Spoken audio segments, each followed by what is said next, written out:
people sometimes want the crown, but they're not ready for the crown. What one person or one woman makes look easy, if you are not ready for that, it will crush you. It will literally finish you. It really will. And I don't think people sometimes, people do see it, but not everybody gets that. Like you said, the crowning is just the moment. The crown is the moment. What do you do once you have the crown? Hey, Emerge family, and welcome to another episode of Emerge. Remember, Emerge is about becoming, and today's conversation is really, really special. I'm very, very honored to welcome to the conversation today, Mrs. Tshego Gaelae. Hello, everyone. Welcome, sirs. Welcome, friend, queen, everything. Finally. Right? Yes. It's so good to have you here. Thank you so much for joining us. Thank you very much. How have you been? I've been good. I've been busy, but I really think busy is good. Yeah. Busy is good. Keeps my hands free from idle nonsense. So. Yes, you've had a long 3 years in the pageant world, and you've had an absolutely incredible journey just watching you. It's really been an inspiration. You've just encouraged me. You've supported me so much on my own journey. And I've never experienced, let me say, I've never seen a queen like yourself look back and be so excited for the next person or people coming through. And that's really you. And it's because your heart is so full of love, full of joy. You love the sisterhood. You are just such an incredible representation of womanhood, sisterhood, and what it means to just represent all women and what that should be. Thank you. Thank you so much. So I'm so blessed to have you as my friend. Yeah. And I'm so blessed to get all the inside info for my journey. Nobody needs to know. Nobody needs to know. So I am very excited to hear about your Mrs. World experience and what that was all like. Let's start at pageant week. When you arrived in Vegas, what was that like? I was very excited. So I was very excited. And because of the newness of the experience, I think for me, it's always exciting to have new experiences, meet new people, and start on a clean slate. Nobody knows me. Yeah. I'm a blank canvas. And that's literally what it was for me. I said, okay, I'm looking at my Mrs. World journey as a blank canvas. Okay. Let's start painting it to make it what I want the experience to be. And I was very strategic and very intentional about how I wanted to represent South Africa. I was clear on the fact that I am a proud Black woman and I want to represent Black women as such. And so I went in there with that very intention, with those plans in mind. And I was very excited. I thought to myself, nobody knows me here. So let's just enjoy the experience for what it is, you know. Let's take it all in. And I think that's really where my excitement came. Obviously the nerves as well, because at the end of the day, you really want to do well. It's a competition, and you really want your country to be proud. And I think you'll see it as well. Literally everyone rallies behind you, and you can feel that everyone rallies behind you, and you want to make them proud. So for me, those are the things that I was feeling while I was there. Okay. I wanted no distractions. I didn't want anything complicated. I just wanted it to be smooth sailing. And I mean, I had heard that what happens in Vegas stays in Vegas. So I wanted to see what is all about, that happens in Vegas that stays in Vegas. Luckily, I didn't see anything. So good. So when you got there, was there anything that you were not expecting? What was the things that were unexpected for you? Nothing really. I think with having been Mrs. South Africa and the year before having journeyed towards becoming Mrs. South Africa, I think there's nothing that prepares you better than that. Wow. I think Mrs. South Africa prepares you. And in fact, other countries know. Okay. Other countries know, because several of the other ladies said, wow, South Africa, I've heard about your pageant. Oh, wow. Okay. So you're going to do well. Okay. And you're thinking, ooh, no pressure. Yeah, exactly. So every like, other countries know that Mrs. South Africa really is best preparation for Sure. Mrs. World. That's amazing. So I don't think anything shocked me really. We all know everything in the States is bigger and brighter and sparkly. Better maybe. I think we're Not doing so much. really great for ourselves. Yeah. But yeah. Okay. When I saw you at the finale, Mrs. South Africa finale, now that just recently happened, and you were just speaking, you were sharing your heart, you know, MC was asking you questions. I was like, wow, this woman has like grown in leaps and bounds. Like you literally like a more elevated version of the Tshego that I sort of knew and saw previous year.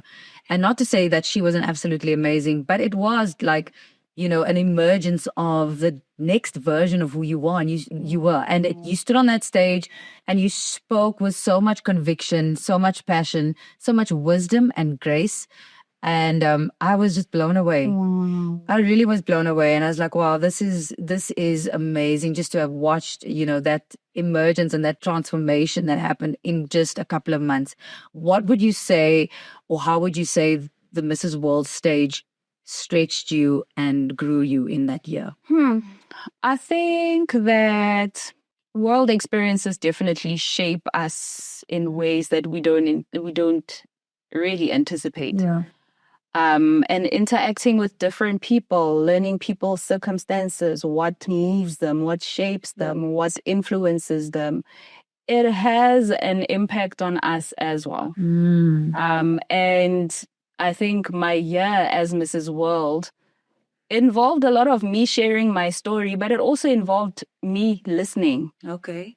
You know, listening to people who wanted to share their stories and what makes them tick, what do they find difficult, what are they carrying, what are they fighting, what do they stand for. And I think those experiences don't leave you. Sure. They really don't leave you. They influence you in ways that you may not see coming. And it's part of the journey towards growth, I'd say, you know. When I started 2025, I think I said my word for 2025 is elevate. Oh, wow. And yeah, I think I've seen the elevation, the evolution, just through experiences that I've had interacting with people. That's brilliant. So you have had an incredible year of your reign as Mrs. World, but it didn't start as easy as, you know, you make it seem. You lost your father this year, and my heart still breaks for you. My sincere condolences to you. I can't imagine it being easy, but maybe just share with us what that experience was like for you, because I just feel like it was the easier route for you to just sit back and remove yourself from the situation, but you chose not to do that. Yeah, it wasn't easy either to make the decision to keep going. But I mean, I remember conversations I had with my dad. I remember how he felt, you know, for me to have won Mrs. World. And it was a very short time. It was literally like less than 2 months after I had won Mrs. World that my dad passed away. But yeah, I remember conversations that I had with him and his aspirations for me, his aspirations for his family, his aspirations for whatever being Mrs. World meant, you know. So I had to, and also considering the fact that I always say this is, yes, I won the competition, but the journey towards getting there was not just about me. And it's not just about me, and it's not just for me. Yes. There's a lot of people that rely on it. There's a lot of people that look up to it. There's a lot of people that, and I mean, it's part of, it's really a difficult part of life. It's a difficult part of life that everyone has to cross at some or other point. And it's not to say that in the times that I moved on, I was completely fine the whole time, you know. You take your pockets of alone time and deal and process and, you know, navigate through the grief. But then in times where you have the strength to keep going, there's a lot riding on you. Wow. Keeping up with what needs to be done, So I definitely do take time now and then to deal and to process. I didn't overfill my plate this year as much as I possibly could have, because of the fact that it was a matter of juggling, juggling and balancing and finding the harmony between navigating the grief and celebrating what has been a momentous achievement, Absolutely. And I think he still celebrates it with me. I hold him very dear in my heart.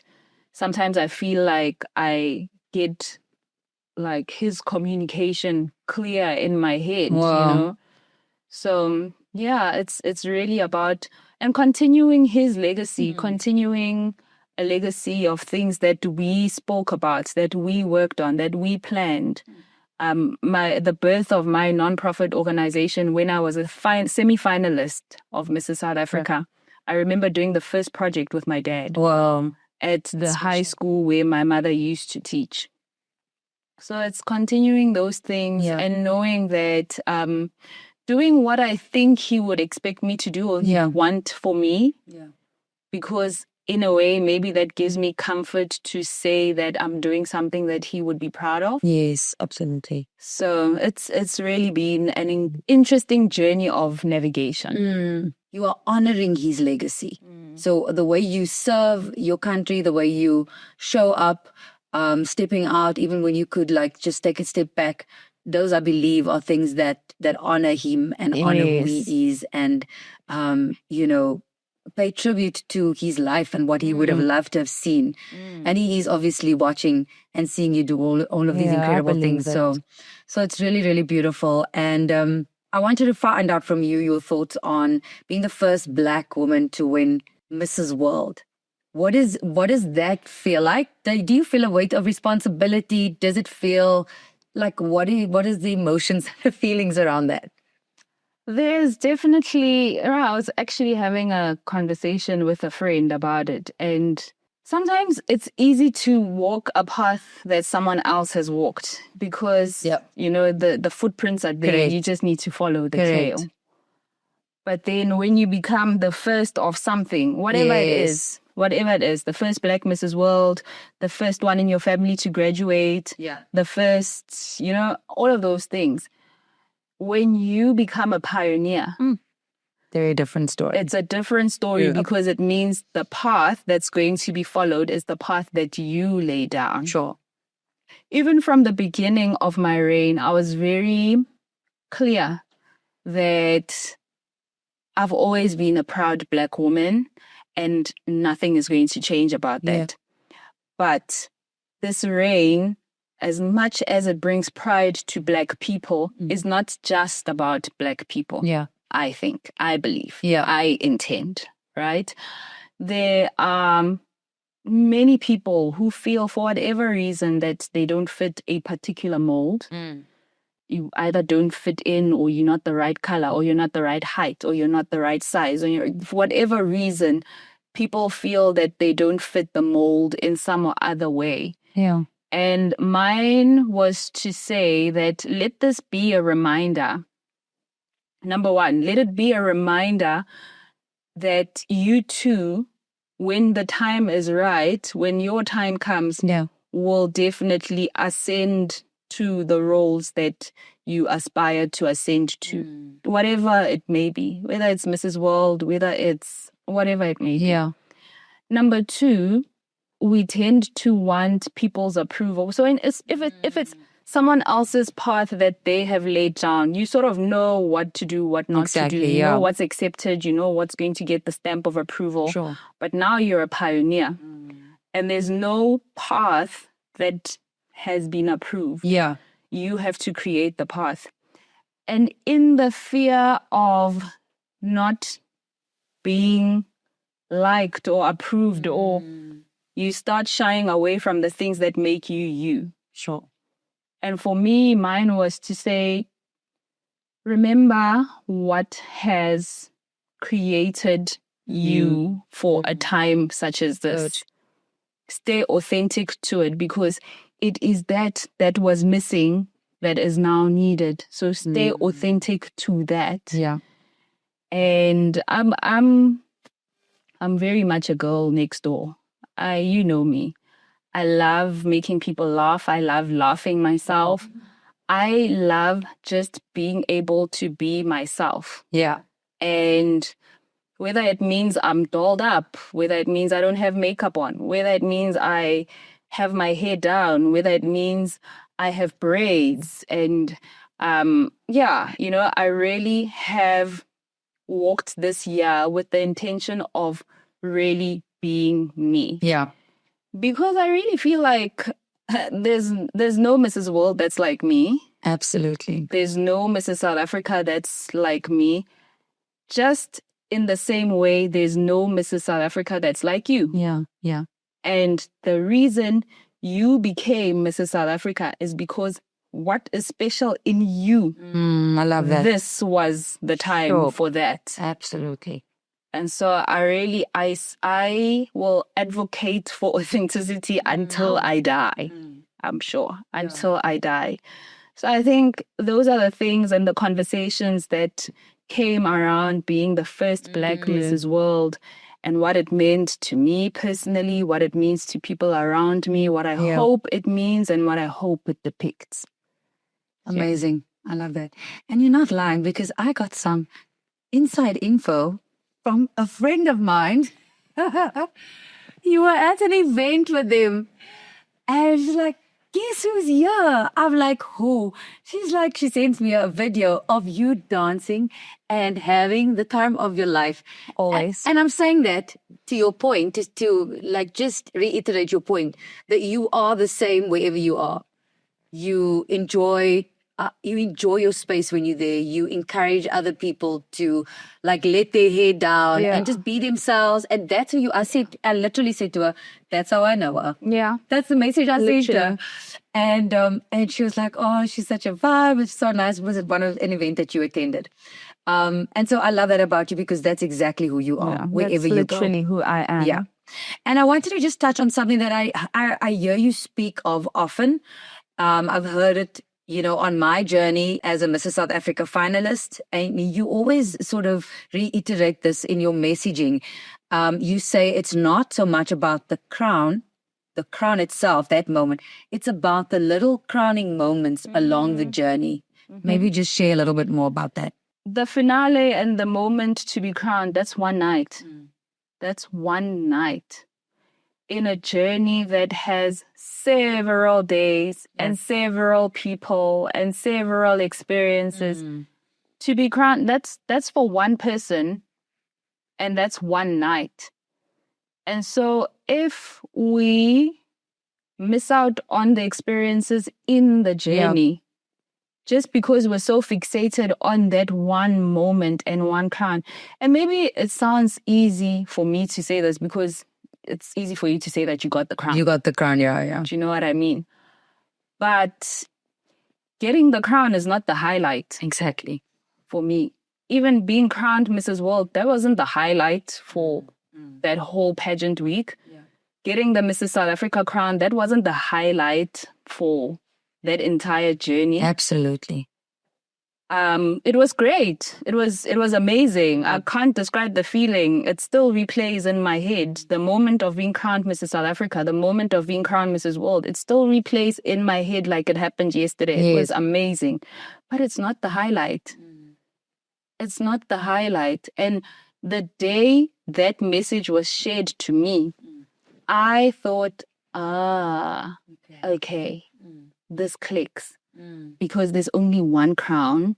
Let me see what I can get out of this entire journey. Let me see what is in the people that why has God chosen these people to walk this journey with me? Why has God chosen this day? What is the significance? Why are things happening the way they need to happen? And then it started clicking to me that many, many small experiences come together, and the culmination of all of those experiences make the journey what it is. And so along the way, there come the crowning moments when you see yourself grow, when you compare yourself today to you yesterday, you think, wow, I couldn't stand in front of all of those people and make a presentation. Wow, I didn't know how to use Canva. Wow, I didn't know I could grow my social media from what it was when I started to what it is now. All of those things that you see yourself challenging yourself to do. And you actually accomplishing. Those are the crowning moments. Those are the things that you came on this journey because it was your time of becoming. And not because yes, sure. We all want the crown. We all strive to get that crown because who doesn't want to be the winner? Who doesn't want to be the winner? But there's only one crown. And what are the odds? If the odds are 1 in 30 that I'm going to get this crown, the odds are against me. So let me rather enjoy the journey and find ways that I could grow as much as possible. If I get the crown, great. If I don't, okay, God, let's see your redirection. Yes, absolutely. And I think that's beautiful because I think also people sometimes want the crown, but they're not ready for the crown. What one person or one woman makes look easy, if you are not ready for that, it will crush you. It will literally finish you. It really will. And I don't think sometimes people do see it, but not everybody gets that. Like you said, the crowning is just the moment. The crown is the moment. What do you do once you have the crown? What do you do once you have it? Because that's another thing that we don't think about. You think about the culmination of this whole journey, getting to that night and the crown sitting on your head. And then what? And then what? And then what? Because it's not a I've been crowned, let me live my best life. Correct. You need to work. Exactly. It's a working title. It's a working title, and things don't just suddenly fall into your lap because, you've been crowned Mrs. World. You know, somebody said to me, and I laughed. Somebody said to me, "So who drives you?" Nice life. And I asked, "Drive me to where? Like to work?" And they said, "You go to work?" What do they think you are? But do you know, I wake up in the morning, I drive myself to the gym. Yes, ma'am. I have to work hard for nobody can work hard for me. I have to do those things. And then I drive myself to work. To actually work. And then I come home and then I cook because people need to eat. Correct. And I'm a person's mother and I'm a person's wife. Like life doesn't end. Life doesn't suddenly say, "Oh, Mrs. World, here's a chef. Mrs. World, here's a driver for you. Mrs. World, what do you feel like eating today, Mrs. World? Here's your food on a silver platter." No, it's a working title. And we work towards the things that we want in our lives. We work towards those things. It's not like, "Oh, here's the crown," and ta-da, life suddenly like changes. Yes, life has ways in which it changes. There's perks. Don't get me wrong. There's definitely perks. But it's a working title. You look forward to that night, the crown is put on your head, and then what? No, that's so true. And I think the more people, I love that crowning moment that you always speak about, because I think the more we understand that, the easier it is for us to navigate life without expectation of the winning moment. But understanding that there's so many ways that we can grow and become and learn things that we can learn from experiences and stuff. And so that's brilliant for me. Okay. So I want to know, do you have any tips for me before I go? Like just one thing that you think like, you need to know this, Erin. If you don't remember anything else I ever taught you, this one thing, please do remember when you go over there. You know that if it's a pageant, there's eyes on you all the time. Okay. You know there's eyes on you all the time. That's just a given. But I don't want you to sweat the small stuff. Okay. Please, I can sweat the small stuff. I do not want you to sweat the small stuff because the big stuff is what you need to focus on. The rest of the time, it's just fun. It's fun. It's meeting new women from across the world. It's hearing their experiences and learning from them and just having fun in between. You are a dancer and you're a singer and you can perform You're going to be in front of that stage. Okay. Eat it up. Eat it up. That's what we want to see. Yes. You having fun. Okay. But you, just like I am, are patriotic. You know your country. You've represented your country. And now you get to do it on a global stage. Yeah. And do it proudly, because I would imagine they want to know that whichever person is going to wear that crown knows exactly where they come from, so that they can have some sort of positive view of where they're going, representing the world. Yeah. What I would also want you to know is backstage is a lot of running. Backstage is like 2 floors down, and the stage is like 2 You're floors running with your heels, up. obviously. You're running with your heels, but you're a high rocks finisher. You're gonna be fine. I'm a finisher, yes. You're gonna be fine. You can do hard things. Let's say yes, We ma'am. have established that you can do hard things. Yes. But yeah, you're gonna be fine. You're going to be more than fine. Okay. Well, You're thank gonna you be for more that. than fine. Thank you for that. At least you're there as well, even though we're not going to hang out too much together. But just knowing that you're Nobody there. needs to know. I'm gonna be like, who's this lady? She's from South Africa. Never seen her in my life. Never seen her in my life, but she's a vibe. I'm sticking to her. Okay, so let's do something fun and lighthearted. And I want to ask you a few quick fire questions. This is the World Stage edition. Okay, are you ready? Okay, You got this. we got this. Okay, let's do this. Most unforgettable Mrs. World moment.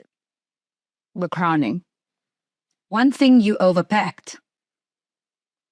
Overpacked? Me? You're not that girl. You're not the Nah. overpacker. One thing I overpacked.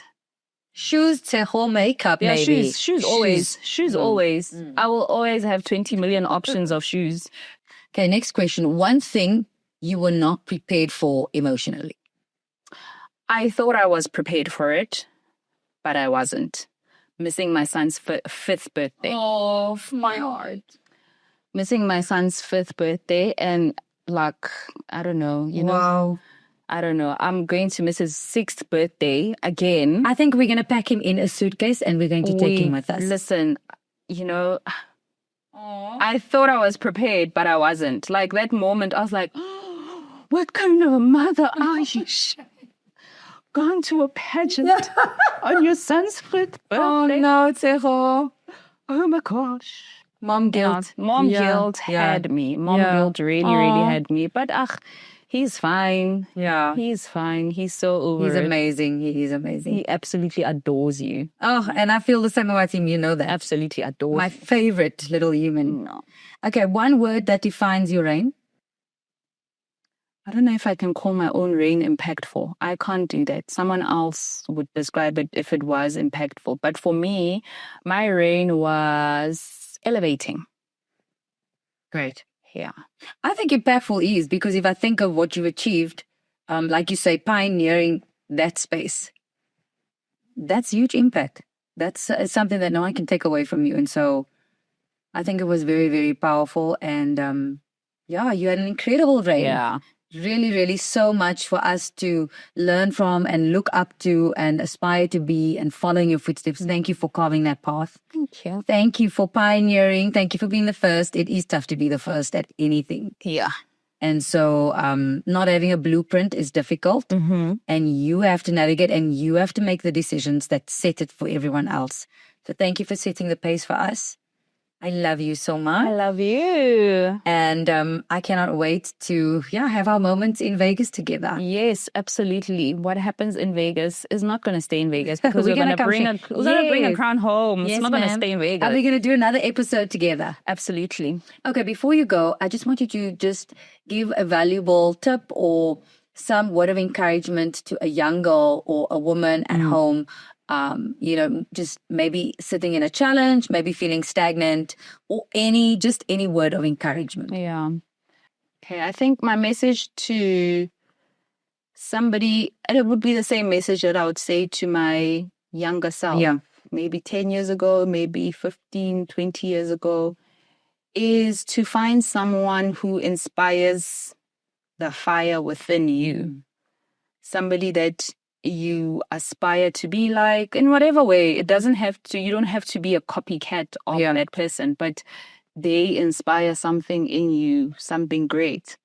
And I would definitely motivate you to find a way to get mentored. Yeah.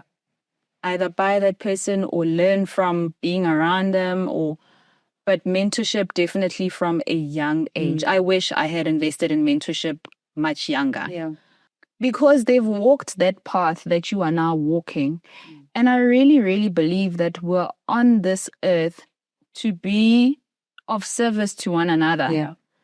And so because they've walked that path, they made the mistakes that you don't need to repeat. Yeah. You know, we must learn from our own mistakes, but we must definitely learn from each other's mistakes as well.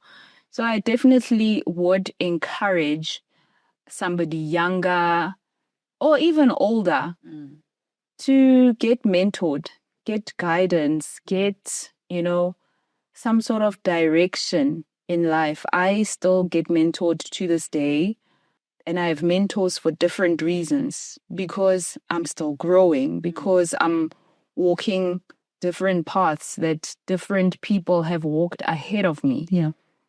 And I think one trick of life is to remain teachable.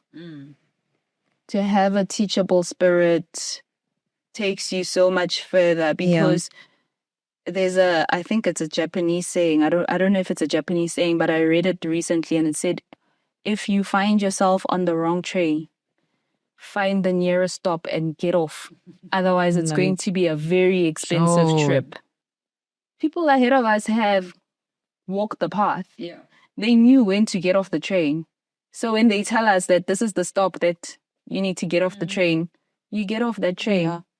So you don't have to pay the cost, the price that they have already endured, Yeah.